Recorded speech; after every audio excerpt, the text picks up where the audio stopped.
संयुक्त किसान मोर्चा ने अपना आंदोलन खत्म करने की घोषणा कर दी है और उसके साथ ही किसान काफी खुश दिखाई दे रहे हैं।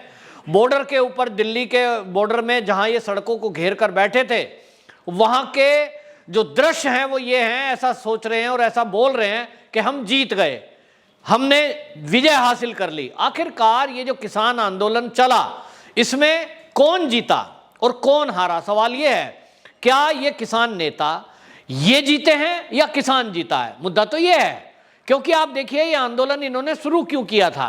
शुरू किया 3 कृषि बिल को वापसी को लेकर। इन्होंने कहा तीनों कानून काले हैं। इनमें काला क्या था? काला अगर होता तो इसको कांग्रेस लाने के लिए बात नहीं करती। काला अगर कानून होता तो इसमें कम्युनिस्ट पहले, जब मोदी सरकार नहीं थी उसके पहले नहीं बोलते कि मंडियों के दलालों को हटाया जाए। मंडी की दलाली हटाने के लिए यह कानून लाने की जरूरत महसूस हुई थी। मोदी जी ने केवल उनकी भावनाओं को कद्र करते हुए इंप्लीमेंट किया और मोदी जी की भावना थी कि जो हमारे देश का किसान है उसकी आय 2022 तक डबल हो जाए, क्योंकि किसान के बारे में किसी भी सरकार ने देश की आजादी के बाद से मूलभूत परिवर्तन नहीं किए। एमएसपी गवर्नमेंट देती है। एमएसपी केवल 2 फसलों पर प्रमुख रूप से दी जा रही थी। देश के 65 साल के कांग्रेस के शासन में केवल धान और गेहूं। मोदी सरकार ने इसको आगे बढ़ाया और इसमें कपास की फसल, इसमें दाल और इसमें बाकी चीजों को भी जोड़ने के लिए सरकार ने पहल उठाते हुए ये बिल बनाए। लेकिन जो सरकार का मेन मोटिव था मोदी सरकार का, वो ये था कि इन 3 कृषि बिल के जरिए जिन लोगों से हम एमएसपी पर धान या गेहूं या बाकी अनाज जो खरीद रहे हैं उसका लाभ वो लोग ले रहे हैं जो बड़े पैसे वाले, ज्यादा जमीन वाले लोग हैं। यानी जो गरीब किसान है, जो छोटी जमीन वाला किसान है, थोड़ी जमीन उसके पास है, उनको एमएसपी का लाभ नहीं मिलता। जबकि सरकार की तरफ से जो एमएसपी पर फसलों की खरीद की जाती है उसका मकसद केवल यह है कि जो गरीब किसान है उसको अच्छा लाभ मिले, उसको अधिक पैसे मिले। और इसलिए सरकार जो तय रेट करती है उस पर गरीब की सारी फसल बिक गई अगर, तो उसको ज्यादा लाभ मिलेगा। लेकिन देखने में यह आया कि यदि सरकार ने किसी साल 1000 रुपया प्रति कुंटल गेहूं का रेट रखा एमएसपी खरीद पर, तो बाहर प्राइवेट जो लाला हैं या जो बड़े जमींदार हैं राकेश टिकैत टाइप के, ये लोग उन छोटे किसानों से फसल को खरीद लेते थे और उनको रेट देंगे 800 रुपए, 900 रुपए, और कुंटल पर 100-200 रुपए उनसे कम खरीदा। उसी अनाज को वो एमएसपी पर मंडी के दलालों से मिलकर ज्यादा पैसे में बेचते थे। यानी केवल गरीब किसान से ली हुई धान या गेहूं और उसको केवल मंडी तक लाना है, मंडी के दलाल को उसका कमीशन देना है और उसका पूरा लाभ जो फसल बड़े किसानों ने बोई ही नहीं, जिसके लिए मेहनत करी ही नहीं, वो लाकर मंडी में बेच दिया गया। टैक्स पेयर का पैसा, मेरे जैसे टैक्स देने वाले का पैसा सरकार के थ्रू किन की जेब में गया? बड़ी जमींदारों के जेब में गया, जिनके पास जमीनें 100 बीघा, 200 बीघा, 1000 बीघे के जिनके पास फार्म हाउस है। और इसलिए मोदी सरकार ने यह तय किया कि 3 कृषि बिल के जरिए छोटे किसान को लाभ मिले।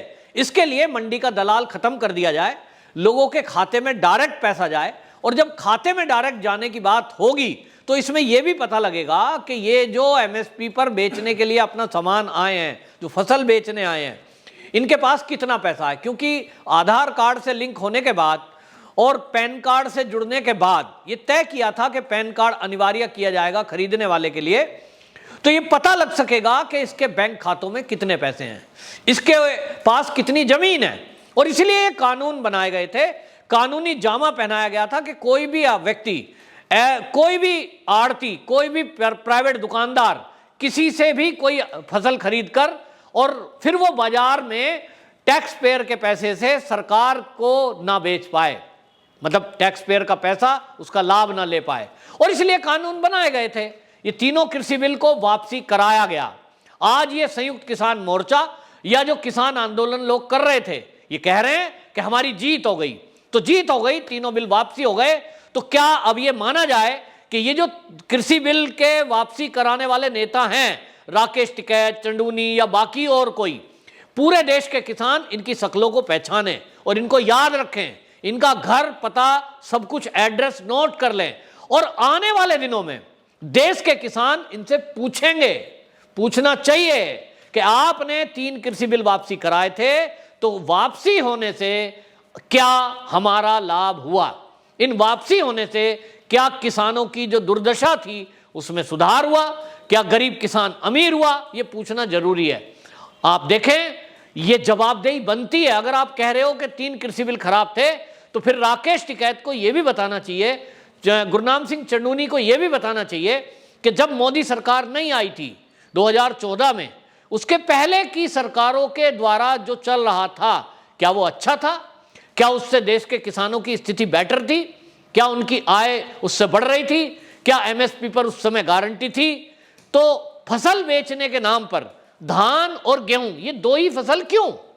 क्या हरियाणा में और पंजाब में गेहूं और धान बोया जाता है, तो बाकी जो देश है हमारा, उसमें जो अलग अलग प्रदेश में अलग अलग फसल होती है, वो किसान किसान नहीं है? क्या सब्जी पैदा करने वाला किसान किसान नहीं है? क्या दूध का उत्पादन करने वाला किसान किसान नहीं है? यहां इस देश में कपास पैदा करने वाला किसान किसान नहीं है? जो प्याज लगाता है उसको भी तो एमएसपी पर गारंटी चाहिए। तो उनके लिए बात क्यों नहीं की गई? इसका मतलब एक साफ साफ है कि पंजाब, हरियाणा और राकेश टिकैत उत्तर प्रदेश से ये कुछ किसान इकट्ठे हुए, और ये वो नेता हैं जिनकी प्रॉपर्टी आज भी करोड़ों में है। और इस देश को समझना चाहिए था, इस देश के किसानों को भी समझना चाहिए था कि सरकार, वो सरकार आज बैठी है केंद्र में, मोदी सरकार, जो किसानों की दशा को सुधारना चाहती है, किसानों की आय बढ़ाना चाहती है। अगर ऐसी मंशा इस सरकार की ना होती, तो जो बीमा लाए, फसल बीमा, ये मोदी सरकार लाई, क्योंकि फसल बर्बाद कभी होती थी तो साल भर की कमाई जो किसान को 1 या 2 फसल से उसको पूरा करना है, बेटी की शादी करनी है, उसे मकान बनाना है, बच्चे पढ़ाने हैं, और उसी टाइम में कभी ओला पड़ गया, कभी आंधी आ गई और उसकी फसल बर्बाद हो गई, तो आत्महत्या को मजबूर हमारे देश के किसान होते थे। और इसलिए मोदी सरकार आई तो पहली बार किसानों के लिए उनकी ईएमआई सरकार देगी, लेकिन सस्ती दर पर, बहुत छोटी ईएमआई पर यह तय किया गया कि किसानों को फसल का बीमा दिया जाए, जिससे कि अगर कभी उनकी फसल बर्बाद हो जाए तो बीमा कंपनियां उनकी भरपाई करे। यह नियत थी, तो बीमा लाया गया। हर किसान के खाते में महीने के 2000 रुपए डाले गए। क्यों? क्योंकि गरीब किसान को 2000 रुपए मिल जाएंगे, उसके पास अपना खुद का अनाज है, खुद की अपनी सब्जी है, और इसलिए वो अपने परिवार का भरण पोषण कर पाएगा।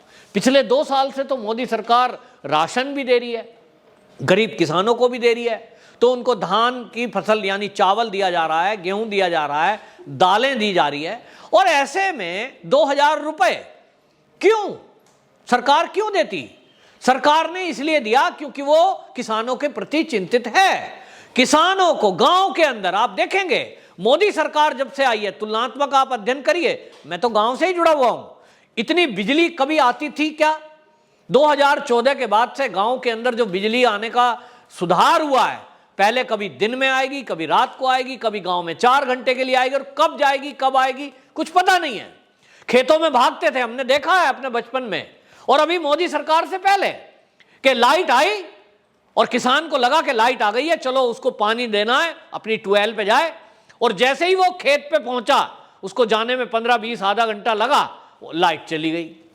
फिर वो देख रहा है, प्रतीक्षा कर रहा है, 1-2 घंटे बाद प्रतीक्षा करके वो घर आ गया, इतने में पता लगा फिर आ गई। कुछ सिस्टम ही नहीं है। और गांव में तो कभी बिजली आई, कभी नहीं आई। लेकिन आज की डेट में मोदी सरकार के रहते जो ये सुधार किया गया कि आज गांव में अपेक्षाकृत बिजली का सुधार है, और इसीलिए बिजली विधेयक भी लेके आ रहे थे कि बिजली में और मूलभूत परिवर्तन किए जाएं, प्राइवेट सेक्टरों को भी इसमें बीच में लाया जाए, गांवों में प्राइवेट सेक्टर भी बीच में आए। और जो किसान की चिंता है कि प्राइवेट कंपनियां उनको बिजली महंगी देंगी, तो वो क्या करेगा? उसके लिए सरकार ने इंतजाम किया कि किसान को उसी कीमत में बिजली मिलेगी जिसमें आज मिल रही है। सब्सिडी उनके खाते में सीधी दी जाएगी। अभी किसी के खाते में पैसा सीधा जा रहा है, क्या ये ठीक नहीं है? क्या ये सरकार की नीयत नहीं बताता कि वो भ्रष्टाचार नहीं चाहती? लेकिन सरकार के विरुद्ध ऐसा माहौल बनाया गया कि ये सरकार तो किसान विरोधी है। और ये मुट्ठी भर लोग जो ये दिल्ली की सड़कों को जाम करके बैठे, जो दिल्ली के बॉर्डर पे बैठे, इनका हमने क्या रूप नहीं देखा। 26 जनवरी में तिरंगे का अपमान, हिंसा, बलात्कार, क्या नहीं देखा हमने। दरिंदगी कि एक व्यक्ति के हाथ काटे जा रहे हैं, उसे तड़पाया जा रहा है, उसके मुंह से निकलवाया जा रहा है कि वो कहे कि किसी ने भेजा है, ताकि ये सिद्ध कर सकें कि ये मोदी का आदमी है। और उसके बाद उसकी हत्या कर दी जाती है। और अब कहते हैं कि सारे हमारे ऊपर से एफआईआर वापस ली जाएं। क्या किसी की हत्या का केस वापस लिया जाना चाहिए? क्या रेप का केस वापस हो जाना चाहिए? क्या इस देश में दरिंदगी करने के केस वापस होने चाहिए? क्या देशद्रोह, तिरंगे के अपमान का केस वापस होना चाहिए? लेकिन अगर किसान नेता कह रहे हैं कि ये हमारी जीत है, तो अगर अपराध करने के बाद और वो बरी छूट जाएं, बलात्कार करने के बाद बरी छूट जाएं, और अपराधी अगर बरी छूट जाएं अपराध करने के बाद, और किसान नेता राकेश टिकैत जैसे नेता ये कह रहे हैं कि यही हमारी जीत है, तो मुझे इस जीत पर क्वेश्चन मार्क है और मुझे इस जीत से आपत्ति है। वंदे मातरम।